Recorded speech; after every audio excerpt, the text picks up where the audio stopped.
মই আজি উপস্থিত আছো কলিয়াবৰ শিক্ষাখণ্ডৰ অধীনৰ মধ্য কলিয়াবৰ উচ্চতৰ মাধ্যমিক বিদ্যালয়ত আৰু এই বিদ্যালয়খনত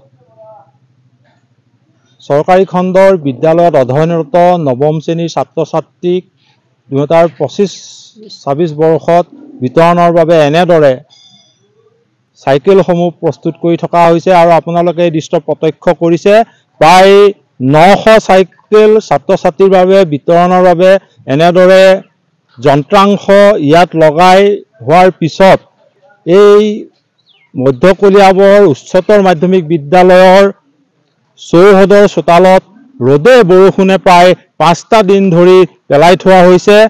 এটা প্ৰশ্ন উঠিছে কাৰ হেমাহিত এনেদৰে ছাত্ৰ ছাত্ৰীক বিতৰণৰ বাবে অনা এইসমূহ বাইচাইকেল এনেদৰে ৰ'দে বৰষুণে প্ৰায় 5টা দিন ধৰি পেলাই থোৱা হৈছে।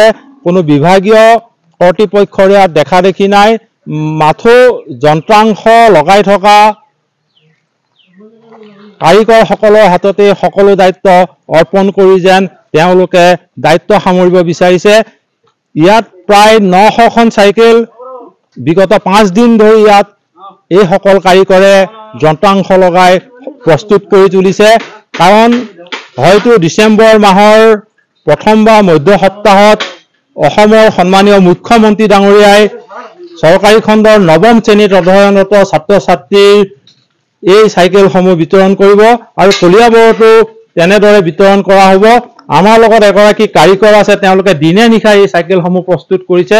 দাদা, কিমান দিনৰ পৰা আপোনালোকে এই কামত লাগি আছে? আমি এতিয়া 1 সপ্তাহমান ধৰি কৰি আছো। আৰু চাইকেলসমূহ প্ৰস্তুত কৰি থবলৈ যে আপোনালোকৰ জেগা নাই? নাই। তাৰ ফলত ক'ত থৈছে? তাৰ কাৰণে বাহিৰত থৈছো আমি। ৰ'দ বৰষুণ আহি আছে, কালি বৰষুণ আহিছে, এতিয়া ৰ'দ। কিমান মান চাইকেল আপোনালোক? ইয়াতে বৰ্তমান আপোনাৰ 900 চাইকেল আছে আৰু আহে কি নাজানো এইটো। বৰ্তমান এইখিনি কালি শেষ কৰিলে শেষ হ'ব। হয়, এনেদৰে এতিয়া দেখা গৈছে এইসকল কাৰিকৰে যন্ত্ৰাংশ লগাই চাইকেলসমূহ ব্যৱহাৰ উপযোগী কৰি তোলা পৰিলক্ষিত হৈছে। কিন্তু তেখেতসকলেও জনালে যে প্ৰায় 9 শতাধিক চাইকেল এনেদৰে বিগত প্ৰায় 5টা দিন ধৰি এইখন বিদ্যালয়ৰ চৌহদৰ পথাৰত ৰ'দে বৰষুণে পেলাই থোৱা হৈছে, যাৰ ফলত ব্যৱহাৰৰ উপযোগী এই বাইচাইকেলসমূহৰ কিছু যন্ত্ৰাংশত মামৰে ধৰিছে, কিন্তু কোনো ধৰণৰ কাণসাৰ নাই নগাঁও জিলা শিক্ষা বিভাগৰ বিষয়া কৰ্মচাৰী।